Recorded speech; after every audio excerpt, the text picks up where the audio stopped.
Dile que la noche me abre el pecho, descosiendo riesgos y soledades. Detrás de un candil oscuro, detrás de un antiguo verso. Dile que el amanecer me abre el pecho,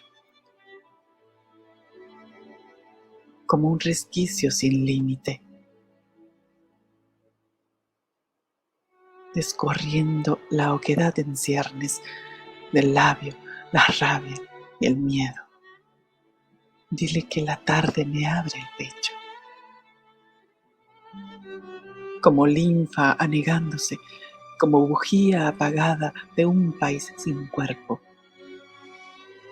Dile que en los fanales de la noche se me abre el pecho, se me abre el pecho, entre orillas y tejidos, entre silencios y muertos. Dile, por favor, que el tiempo me abre el pecho. Azul.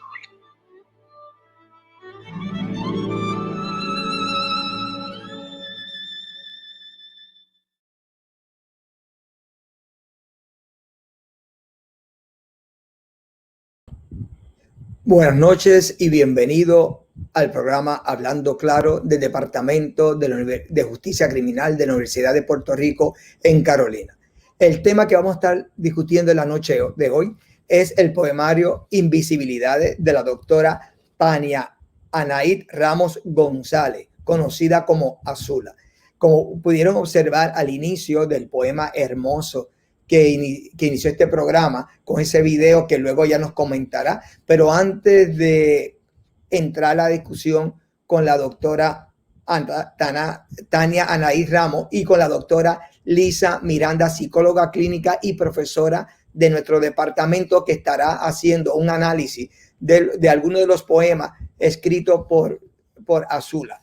Bien, pero antes de iniciar y conocer quién es Tania, quiero indicarle que este poemario de invisibilidades, según presenta el prólogo, establece que invita al lector a acercarse a lo que no se puede ver desde esta imposibilidad.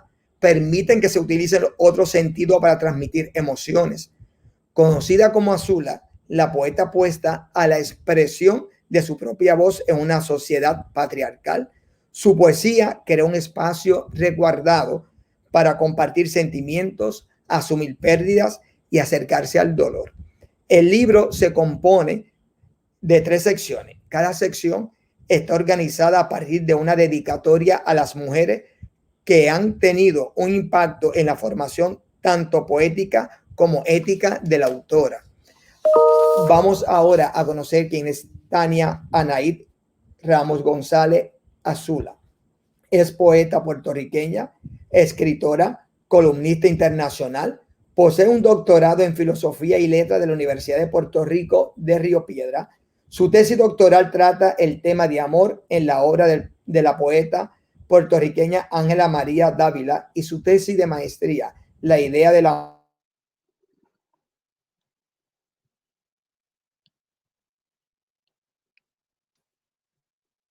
niño. El premio Gertrudis González de la Avellaneda, otorgado por la UNESCO. Ha sido profesora en distintas universidades en Puerto Rico.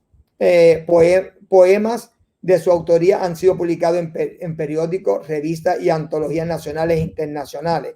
En el 2011 publicó en la red su poemario Azula. También es autora del poemario inédito Llueve y del libro de cuentos Piso 13.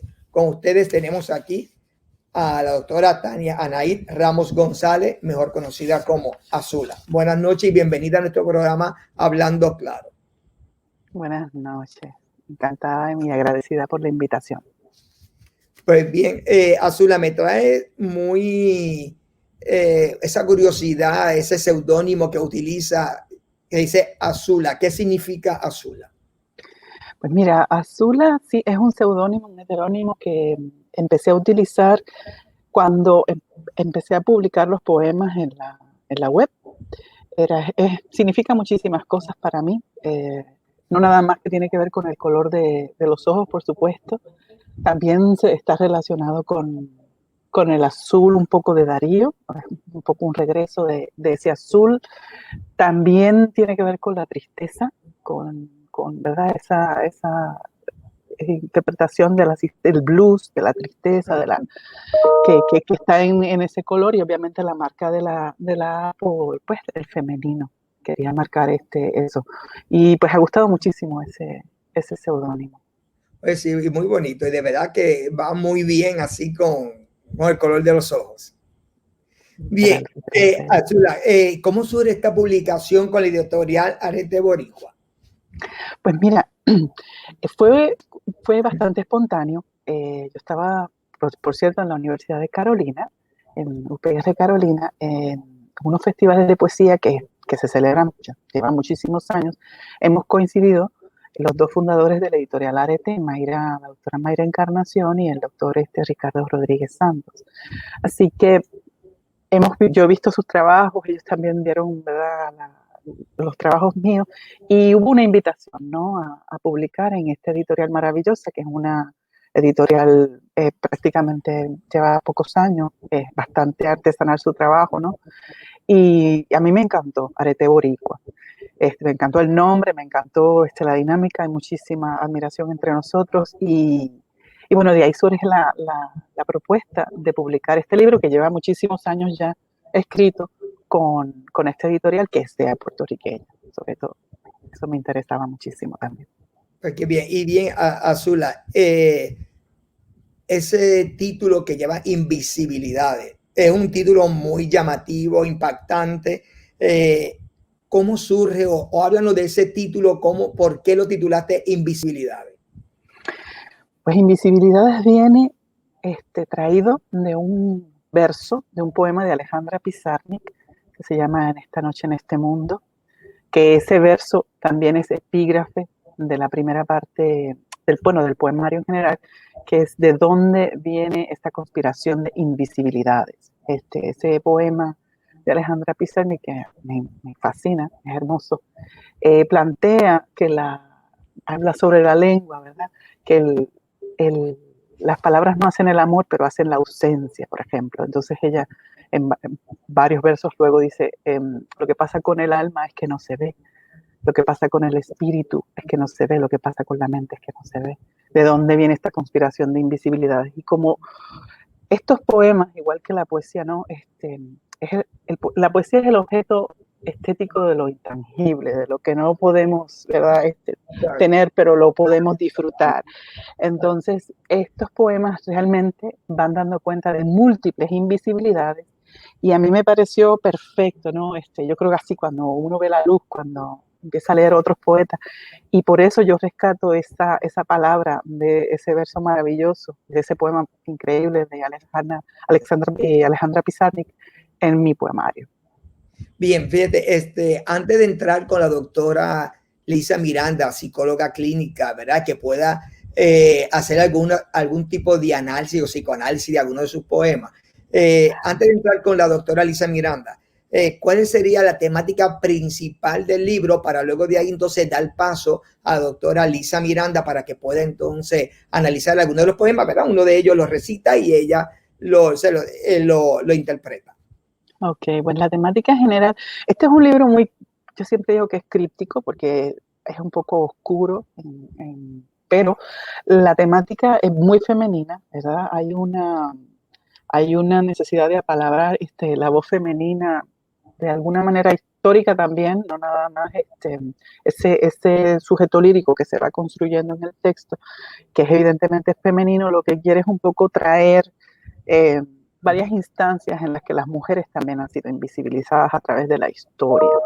Así que eso a grandes rasgos, ¿no? Hay mucho, son múltiples temáticas, pero esa es una de las unas temáticas centrales del libro más importantes.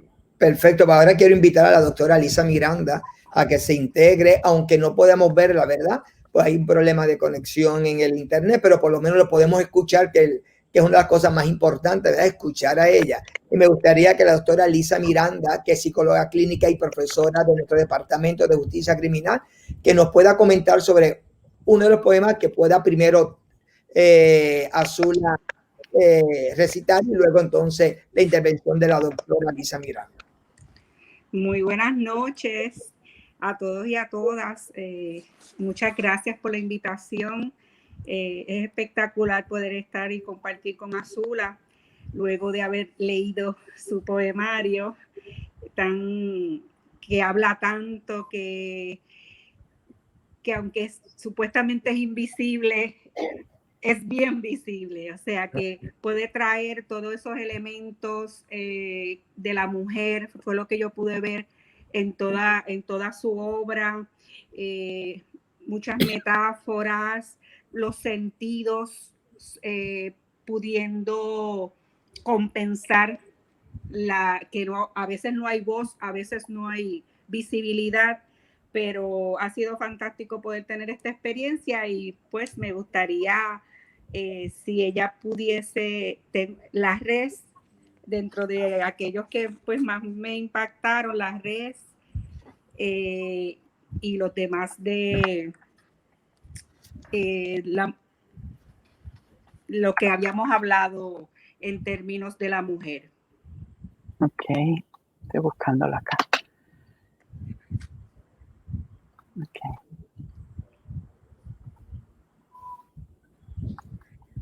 Estoy buscando el poema. Está en la página 72. 72, ok. Sí. Vale. Pensé que se iba a hacer mucho más rápido, pero no. Ok, ya voy. El primer poema de la tercera parte. Este poema, el libro, como bien dijo el doctor Martínez, está dividido en tres partes. Y está una primera dedicada a la poeta uruguaya Idea Vilariño, la segunda dedicada a la poeta puertorriqueña Ángela María Dávila, y esta tercera, que este poema abre esa tercera parte, a una activista política puertorriqueña que fue mi abuela, Lolita Aulet. Este es el poema que abre esta tercera parte, y dice así: La res, soy la cosa pública, la que se ata, la que se cierne, se derriba y es derribada por un país. Un ojo me mira, fetichiza sus fantasmas encima o debajo de este vientre. Lo posee y es poseído por otros sin darse cuenta de la cadena destructiva, de los cuerpos fermentados por el holocausto, de la fragmentación y la ira, de un timón abyecto sobre la nada de los cuerpos. Soy la cosa mater, a quien le pertenece el hermoso fluido de la existencia, quien se desangra en un ritual mensual con la luna llena adentro, y a quien se le vacía el vientre permanentemente, prolongándose y borrándose en el subrepticio de un yo cada vez más fenecido en su estructura original. Soy la cosa femenina, amarrada por una división áurea a la humanidad de las cosas, sin demora en su partida a la orilla, en el subterfugio de una política podrida y refractaria en el amor. Wow, Aquí la res aquí como cosa viene del latín. Qué hermoso. ¿Qué nos tiene que decir la doctora Miranda respecto a ese poema? Sí, me llama la atención porque pues este es cómo me toca a mí el poema o basado en mis percepciones. Hay algo pues de acoso, siento acoso, pues lo que hemos sufrido las mujeres en la vida y todavía lo sufrimos, en las miradas, en los piropos no deseados, no solicitados, la política envuelta sin hacer nada para acabar con esto. O sea, más bien esa es la parte que más me impacta de este escrito. Bien, y me gustaría otro poema más para luego entonces continuar con las preguntas y luego volvemos otra vez con la intervención de la doctora Miranda. ¿Cuál otro más de los que pudiste leer fue de los que le impactó, pudiste ver esas invisibilidades? Yo quería comentar, ¿verdad? Okay, pues vamos antes que comente la... quería comentar sobre ese poema porque ella dice que ella ve acoso. Este poema está fragmentado en 3 grandes estrofas. Una, pues son las distintas instancias históricas en que la mujer ha estado colocada, ¿no? como una cosa pública, ¿verdad? La mujer pública, la madre, ¿verdad? La que engendra, y la que tiene que siempre estar en posición de femenina, ¿no? De todo lo que se espera de ella. Dentro de una línea secuencial histórica, ¿verdad? Ancestral, que es lo que traemos, con qué llegamos, pero también, porque es un rol, pero también es esa resistencia, ¿verdad? Porque también hay una conciencia de que ha habido unos cambios y que hemos logrado también, a partir de unas luchas, hemos logrado unos espacios importantes. Así que un poco es a grandes rasgos otra vez lo que ese poema sí plantea. Así que sí, va a haber resistencia, hay muchos versos que plantean cuando hablan del país, ¿verdad? En qué posición nos han puesto los países, en qué posición hemos estado las mujeres, y cómo hemos poco a poco hemos ido abriendo camino para lograr unos derechos y una justicia social más equitativa. Exactamente. Qué bien. Y otro de los poemas que haya podido analizar para luego entonces continuar la pregunta y volver a otras intervenciones. Y así una vez que haga su análisis, pues vamos a ver la reacción de Azula. A ver si el de la página 84, Azula. ¿Cuál es ese? Ese comienza, te ves vieja. Ok. Vamos allá.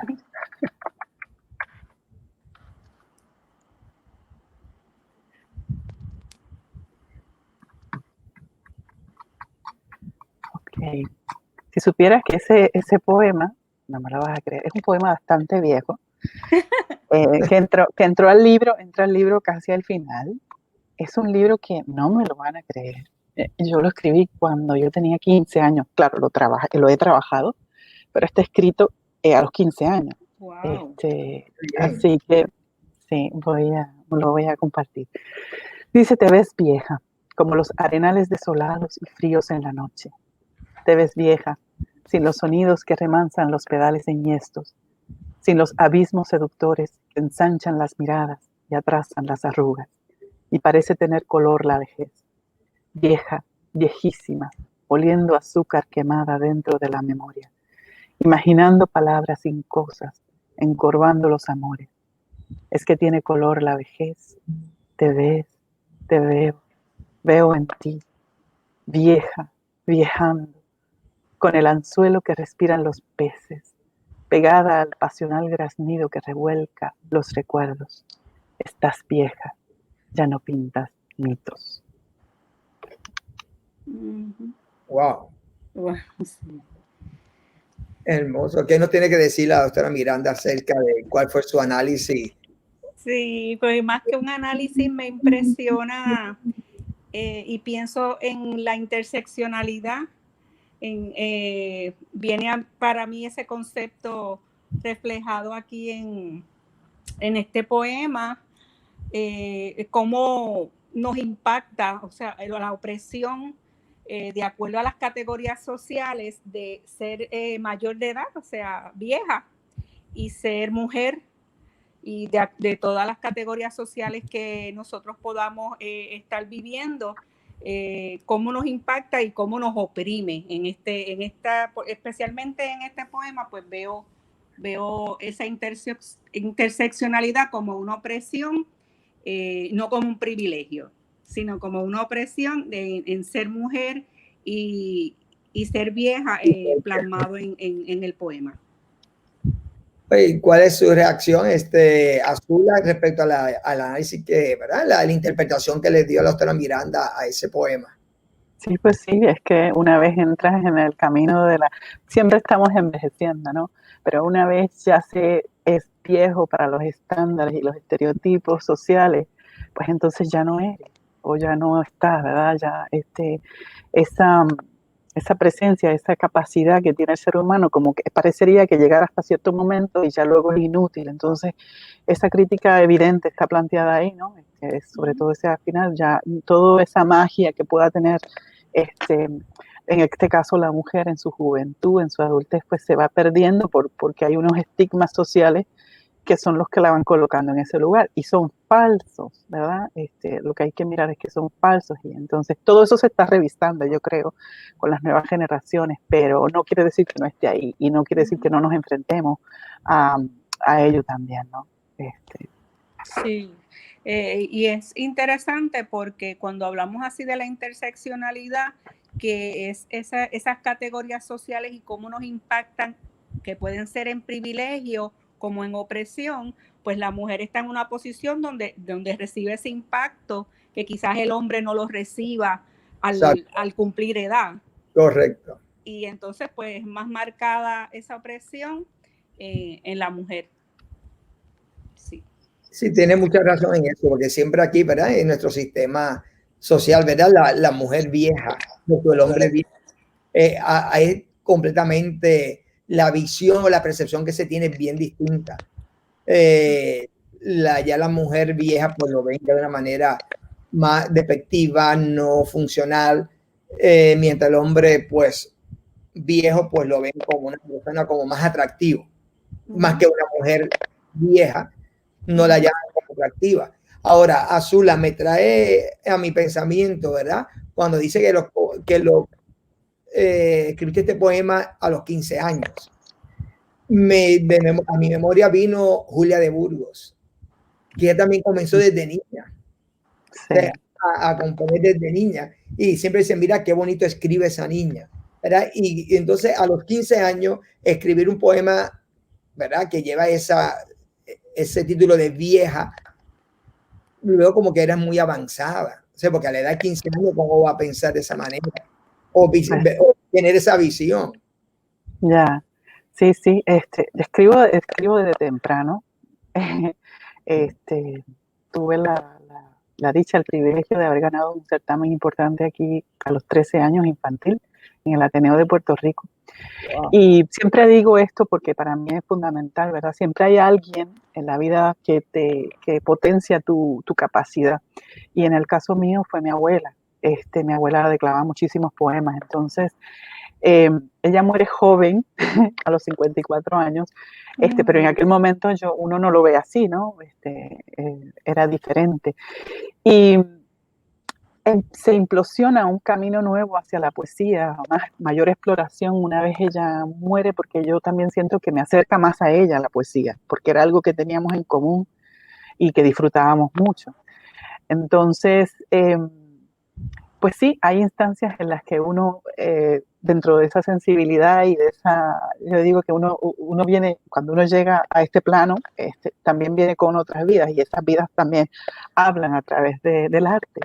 Y bueno, que pues ahí se van expresando. Pero sí, a los 15 años y claro, uno lo va madurando el poema y lo va trabajando, porque también uno trabaja con la técnica, pero en esencia ese poema sí se despertó, ¿no? Y a rescatar una palabra que ya no queremos usar, la palabra Exacto. Vieja, porque es mayor, hay muchos eufemismos cuando vamos a hablar sobre pasado a cierta edad, ¿no? Y bueno, pues sí, es volver a rescatar un poco de alguna persona, porque para mí vieja, para mí significa sabiduría.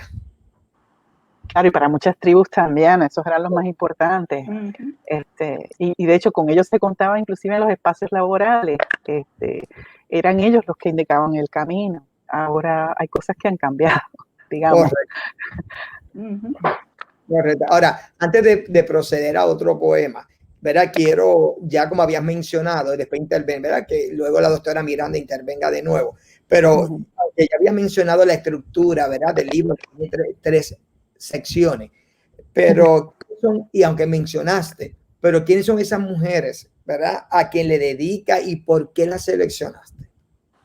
Pues mira, la poeta uruguaya Idea Vilariño, yo la conocí, ella se publicó una antología en Casa de las Américas de su obra, y esa antología es maravillosa. Yo quedé fascinada porque además es una poesía bastante triste, diferente, porque no usa igual la metáfora. Así que yo me enamoré de esos poemas de ella y quise conocerla. Ella estaba viva en aquel momento y decidí hacer mi investigación de maestría sobre la poesía de ella. Y el tema que predominaba predomina en esos textos era la muerte. Así que trabajé el espacio, la idea de muerte, perdón, en la poesía de Idea Vilariño. Yo la conocí. Fui allá pues como parte de investigación, le hice una entrevista que hace poco salió publicada en la prensa por primera vez, porque era inédita, porque pues había muchas cosas que ella no quería que se supieran, ¿no? Y entonces para mí, yo aprendí tanto estudiándola a ella, porque ella era una intelectual de la poesía, yo digo, sus compañeros, ella es de la generación del 45 en Uruguay, aunque no quiere que se le vincule, no quería que se le vinculara mucho con ninguna generación. Y de Vilariño trae unas teorías que no se conocían, porque ella también es traductora, de un teórico importantísimo rumano, se llama Piu Servian Coculesco, que habla sobre la ciencia de la poesía. Y entonces ella empieza a trabajar con toda esa teoría y estudia los poemas de Rubén Darío, Herrera y Raicen, sobre todo los poetas que son más musicales, porque ella privilegia, como bien debe ser, el ritmo en la poesía, ¿no? Esa musicalidad porque la poesía es eso, es música.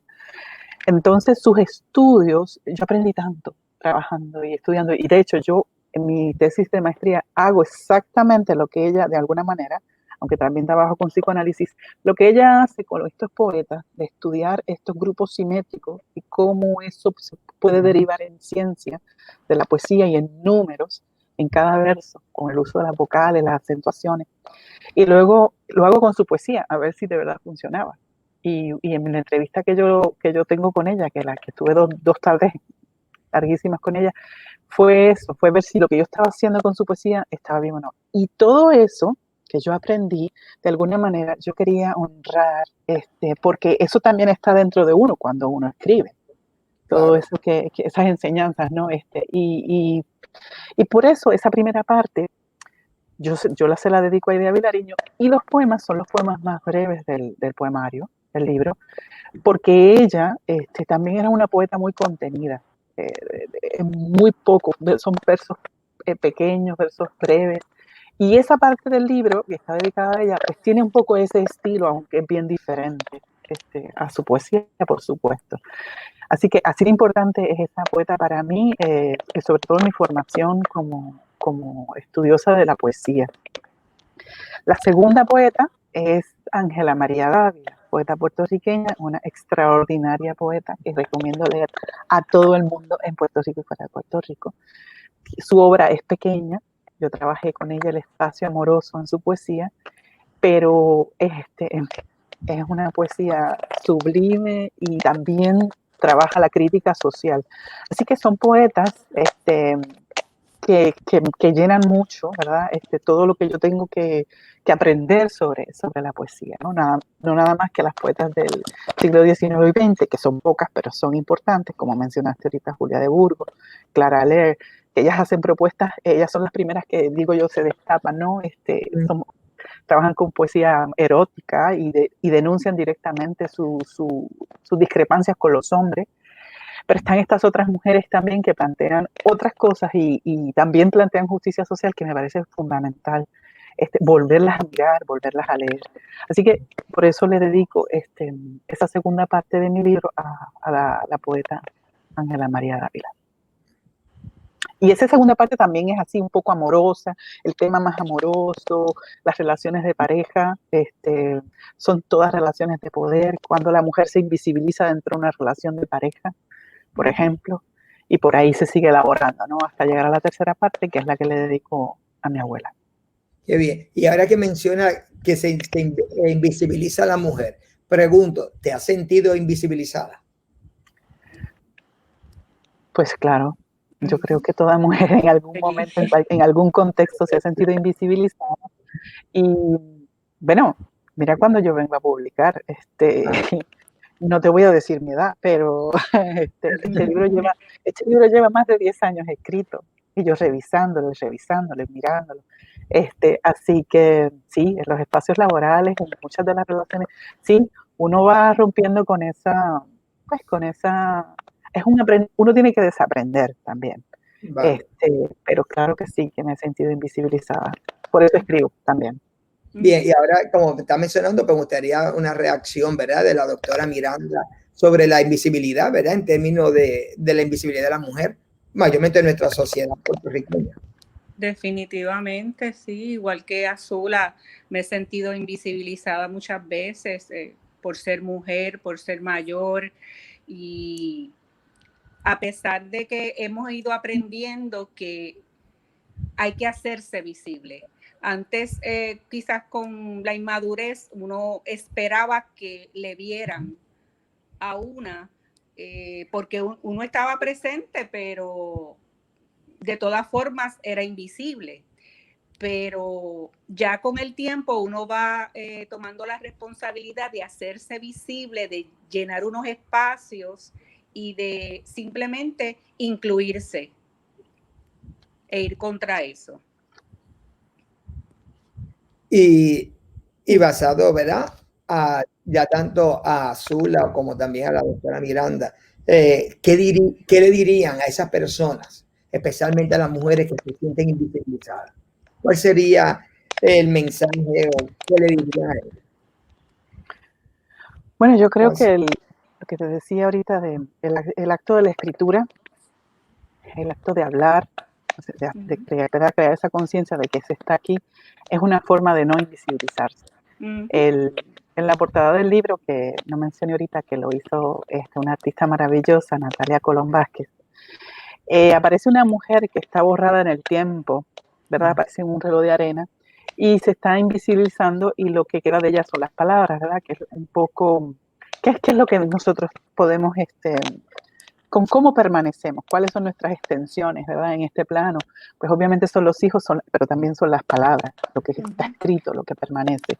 Así que a través de la poesía, en el caso mío, es una manera de dar constancia y de no ser más invisible, ¿no?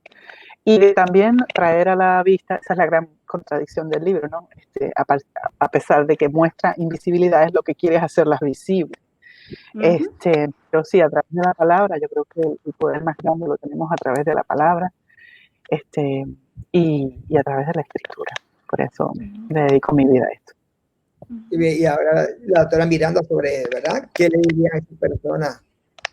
Sí. O mujeres que se sienten visibilizadas. Por lo menos en lo personal, la voz, hacer ruido, hacerse visible, levantar la voz, decir lo que hay que decir en el momento que haya que decirlo, trabajar con el miedo a esperar el momento justo o el momento adecuado, no tener esa reserva de será apropiado o será inapropiado, sino que exponerse, aunque sea con miedo, pero exponerse. O sea, poder, como les digo, con todos los demás sentidos, o sea, con este sentimiento, sentirlo, expresarlo, vivirlo, porque pues la vida se acaba y a veces nos damos cuenta un poquito más tarde que podemos hacernos visibles de esa forma. Muy bien, y bueno, ya y tomando nuevamente, ¿verdad?, retomando lo de que mencionó Azula sobre la portada. Háblame de la contraportada. Pues mira, la contraportada para mí es una gran alegría. La doctora Mercedes López Baralt haya escrito unas palabras en enhorabuena al libro, y haya hecho los planteamientos que ha hecho, ¿verdad? Que me honra en que haya sido ella, ¿verdad?, quien los haya dicho. Así que yo estoy muy contenta porque se nota que lo leyó con cuidado, aunque es un solo párrafo, pero le dedicó tiempo, y la verdad que estoy muy agradecida con ella por eso. Y le pregunto a Azula, yo cuando estaba leyendo, ¿verdad?, el libro, el poemario, pero leí el prólogo muy bonito, y de verdad, la persona que escribió ese prólogo, ¿quién es? Ella es la doctora Melissa Figueroa, profesora en Estados Unidos en una universidad en Colorado, creo que está. Ella me va a matar si no lo digo correctamente. Es una amiga, una gran amiga también, amante de la literatura, especialista en todos los géneros, pero principalmente en literatura española. Y bueno, desde el primer momento que se lo pedí, accedió y bueno, creo que ha captado perfectamente Sí, lo que encierra el texto. Así que muy precisamente. agradecida también. Captó Sí. muy bien el mensaje que quiere llevar, porque de verdad el prólogo está muy bien, que me gustó muchísimo y que motiva, ¿verdad? Invita a leer el poemario, ¿verdad? Ahora, vamos, antes de proseguir con las preguntas, quiero que hable de la doctora Lisa Miranda. ¿Qué otro poema le llamó la atención para que entonces nos pueda brindar también otro análisis y ver la reacción también de Azula? Sí, el que está en la página 87, hay brevedad. Hay brevedad. Ok.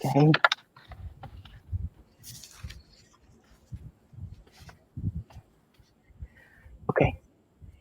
Uf, ok. Este es de la tercera parte. Casi todos estos son de la tercera parte, los que ya he seleccionado interesantemente. Y dice así, lo voy a compartir. Dice, hay brevedad en la permanencia de los odios y continuidad en la alevosía que no permite el olvido. Es en el sueño donde se estrella mi pasado, desprotegido, poblado y frío. Un empinado abismo se adueña del pensamiento y allí queda el espanto de una silueta muerta. Hay brevedad permanente debajo de ese túnel vacío. Hay una permanente brevedad en medio de la noche. Abro los ojos, atraso la mirada nuevamente. Retorno de alguna entraña hacia un palco que está desatendido.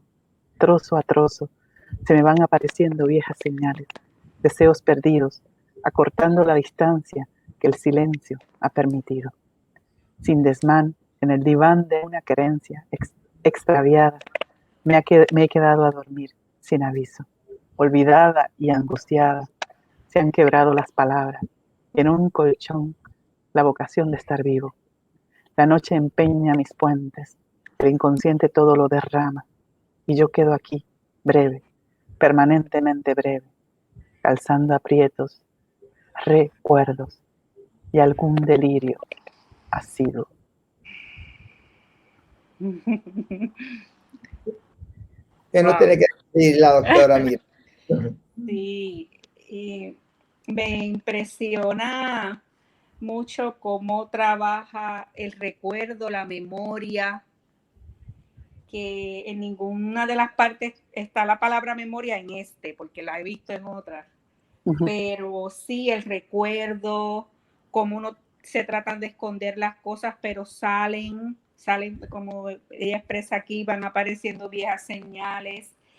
Y interesante cuando dice el inconsciente todo lo derrama, estas experiencias pues que hemos tenido de trauma y en nuestras vidas, pues algunas pueden pasar al inconsciente, pero van a salir en algún momento y van a estar presentes, van a salir al consciente. Y entonces es interesante cómo se trae las experiencias, si son breves, pero son permanentes porque están ubicadas ahí. Es mi impresión, hasta que el inconsciente lo derrama y salen a la luz. Y yo creo que es pues la mejor forma para poder entonces superar esas experiencias que nos han traumado como minoría y pues desde nuestra niñez. Especialmente me impacta mucho. Muy bien, ¿qué nos dice Azula? Pues estamos marcados siempre por la experiencia, inevitablemente.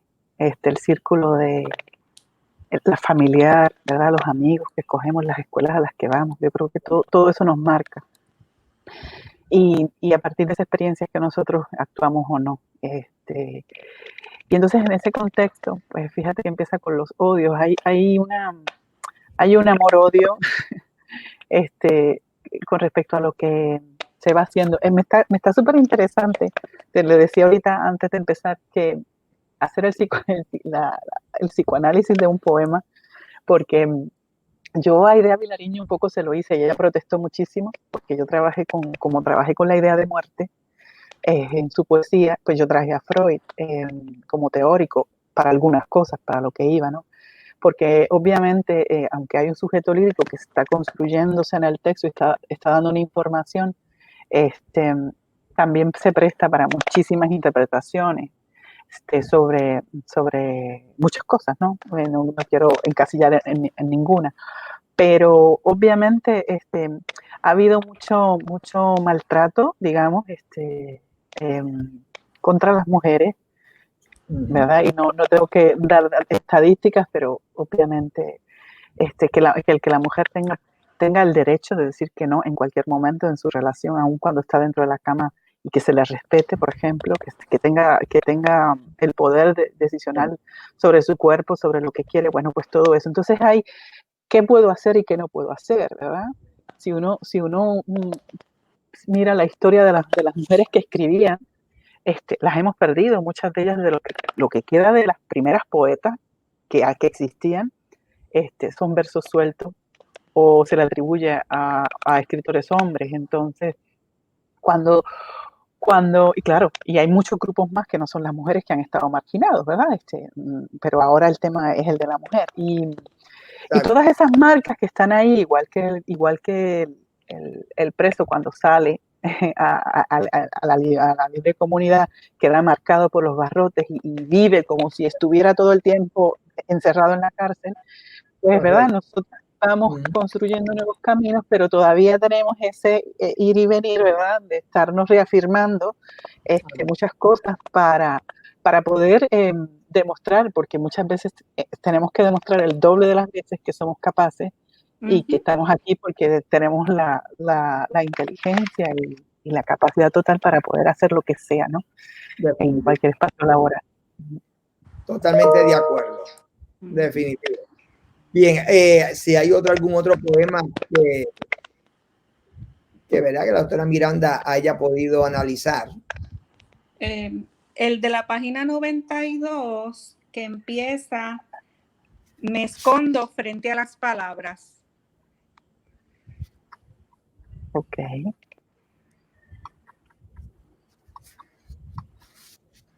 Ok, este es un poema breve. Tiene que ver con lo mismo, la misma temática también, ¿verdad? Donde se posiciona ese sujeto femenino, donde va a estar, tiene que ver con la poesía, tiene que ver con su lugar, su rol, pero también tiene que ver con dentro de la poesía, dentro de ese género, donde ella también se va a posicionar, ¿verdad? Porque es un género dominado pues, por los hombres y pues uno siempre tiene que estar rescatando la palabra.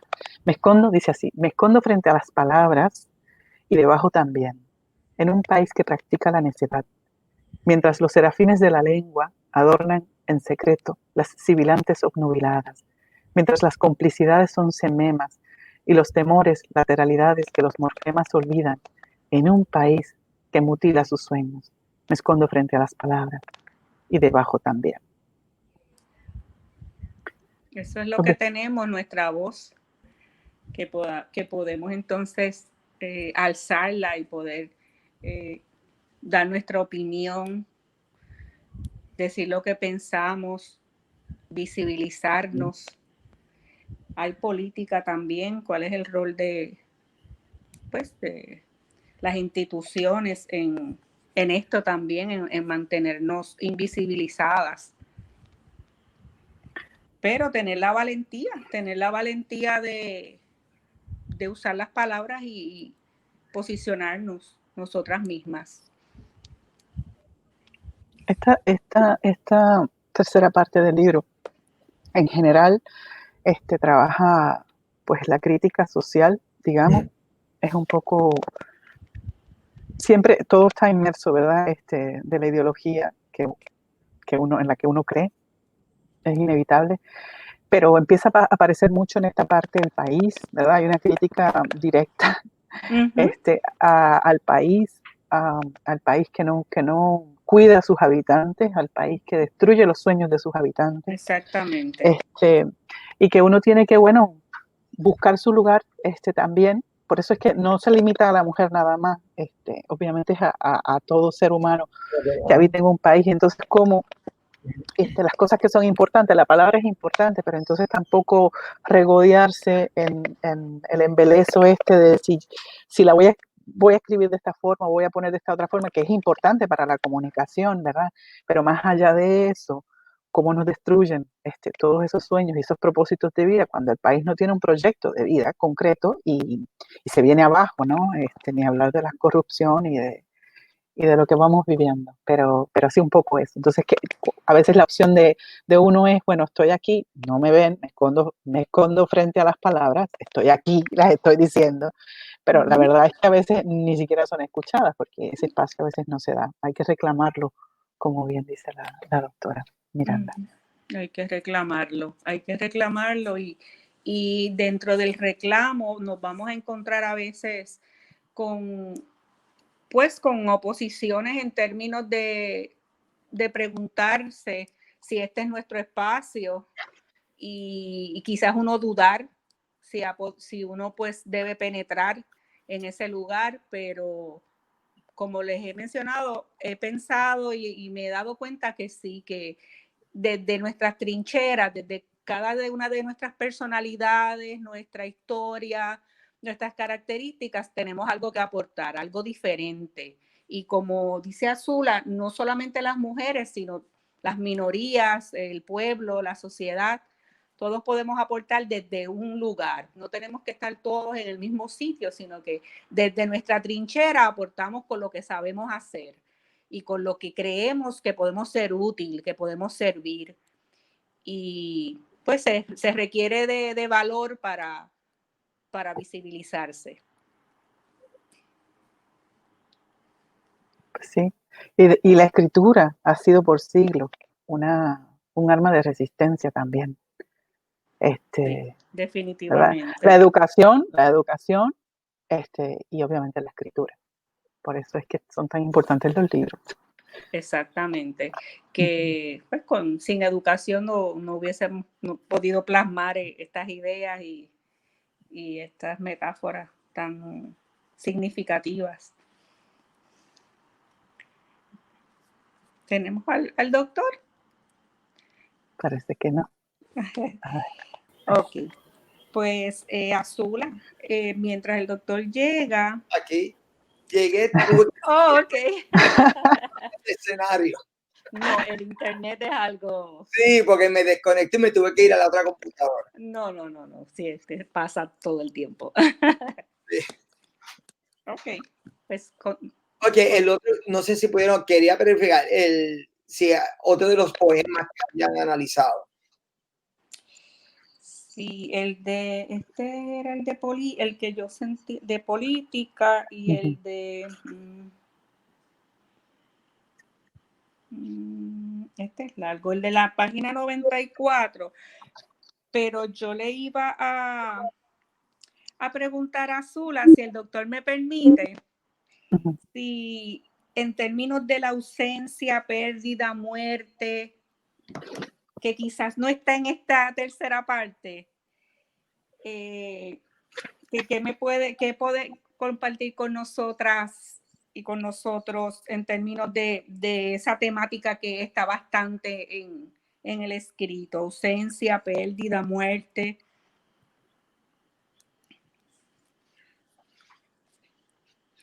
¿Me escuchas, Azula? Yo sí, claro, en la tercera parte sí también está, ¿Sí? La muerte está por todos lados, sí, la muerte está en las tres partes, sí. De hecho, hay unas partes interiores en el libro que un poco son una contrapropuesta análoga a la portada, que es que estas mujeres vuelven a ser cuerpo, ¿no? Ninguna de las tres están muertas, ¿no? Físicamente no están, pero hay un rescate, hay un traerlas otra vez. Entonces, obviamente, como te decía ahorita, la muerte de mi abuela marcó, como la muerte de cuando uno es pequeño, es una muerte tan significativa, ¿no? Marcó mi vida para siempre, porque fue una mujer importante, extraordinaria, un modelo de vida a seguir, y después, y perderla tan joven, yo era una niña, pues pues está obviamente la idea de muerte y la muerte está muy presente. Hay varios poemas dedicados a la muerte, en las tres de alguna manera sí se trabaja con la muerte, con la ausencia, con la pérdida.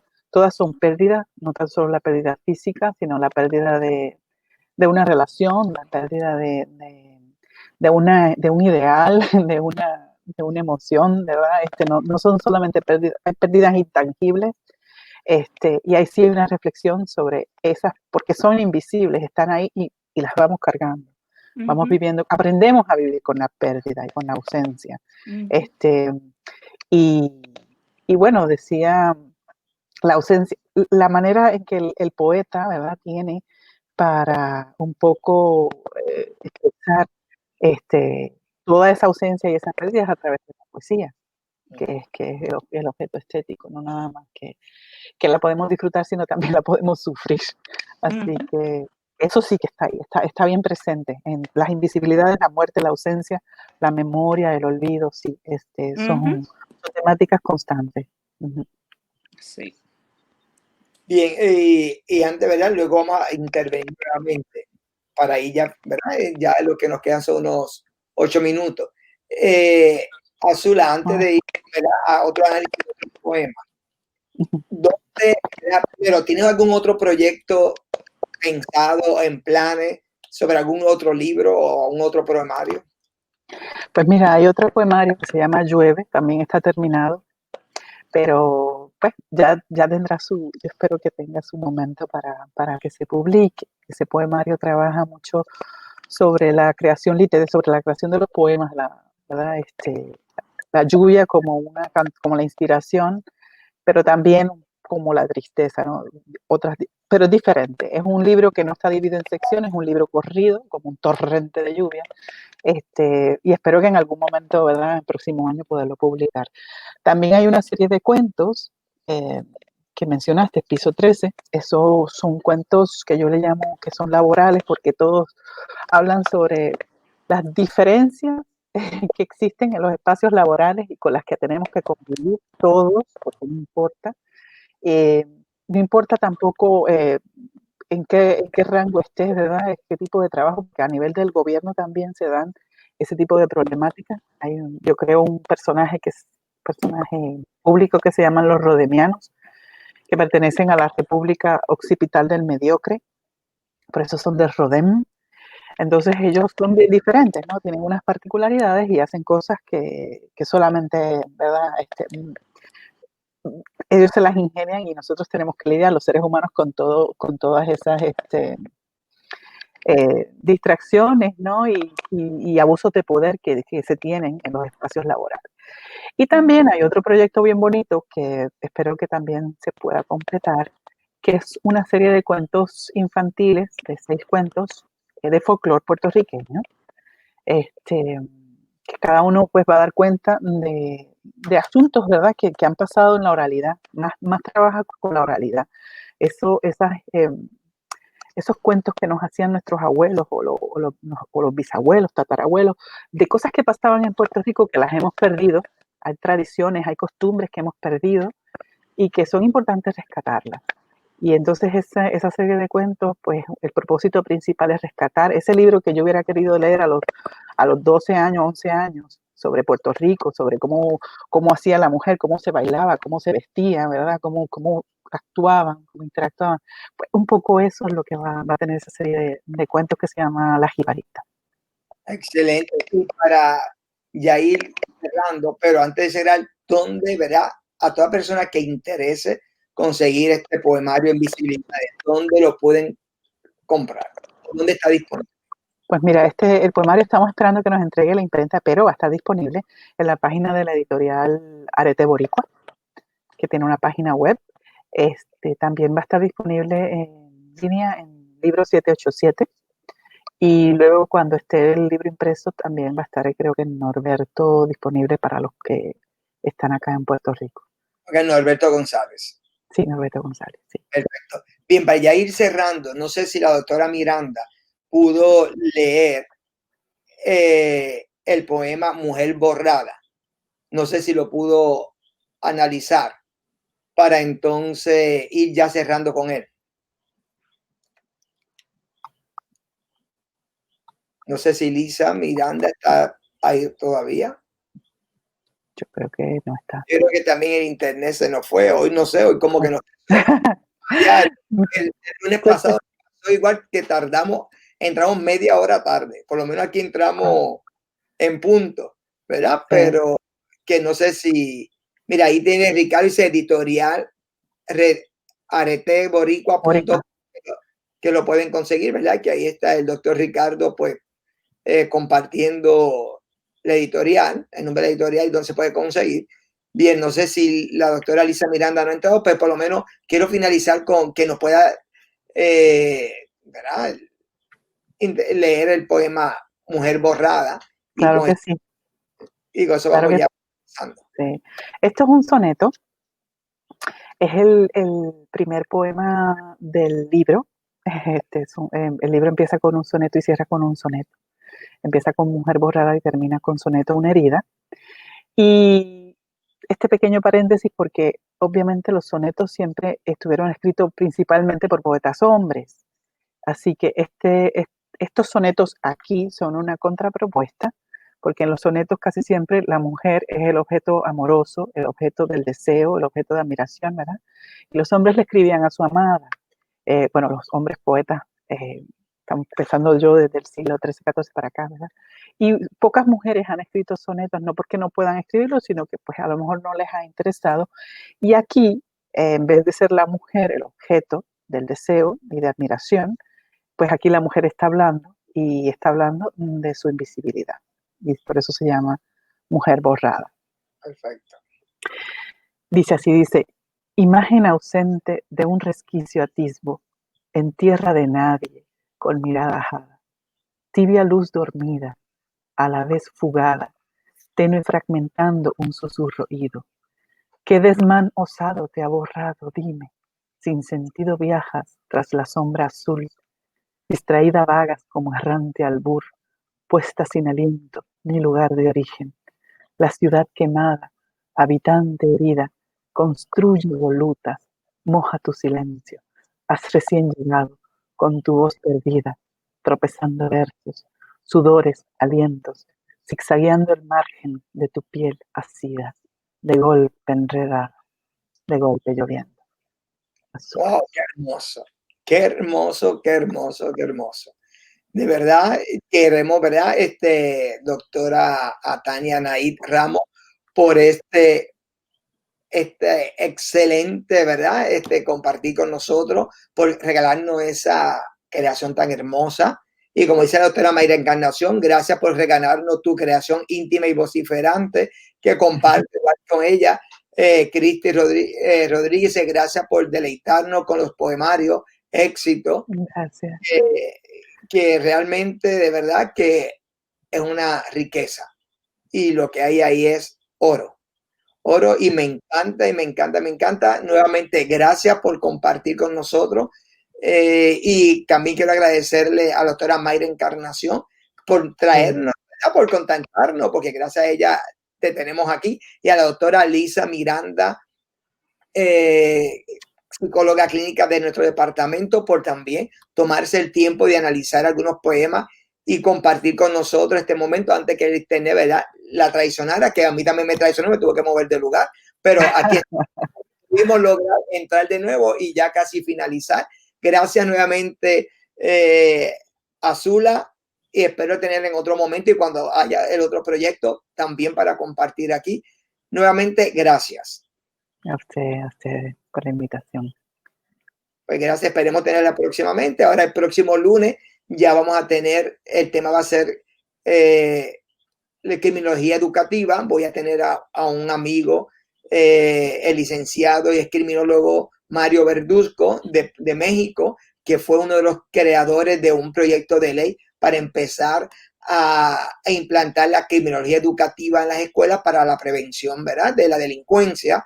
Y el lunes estará con nosotros, ya que el domingo comienza la semana del criminólogo. Espero a todos, ¿verdad?, tenerlo nuevamente aquí. Y también aquí, Judy, antes de irse, un abrazo fuerte para la poeta. Mi palabra favorita es herencia. Ese es de Ángela María Dávila. la creencia, qué bien. Aquí estamos, pues gracias nuevamente y los espero el próximo lunes nuevamente aquí hablando claro. Ya Tania habló muy claro sobre a través de su poema y esperamos que próximamente puedan tener en sus manos y en su casa este poemario, porque de verdad es hermoso y empezar a promover y que las mujeres a empezar a visibilizarse fuera de la invisibilidad. Así es. Muchas gracias. Gracias a ti y a Tamara también. Gracias, Tamara, por siempre estar con nosotros. A Crep, que es nuestra coordinadora de todo este programa. Y al igual los empleados de la universidad, es importante que no olviden llenar el formulario al final y también la asistencia para que se pueda acreditar este tiempo como para el tiempo de Contralor. Muchas gracias y nos veremos próximamente. Gracias nuevamente, Azula. Bien. Hasta luego. Hasta luego.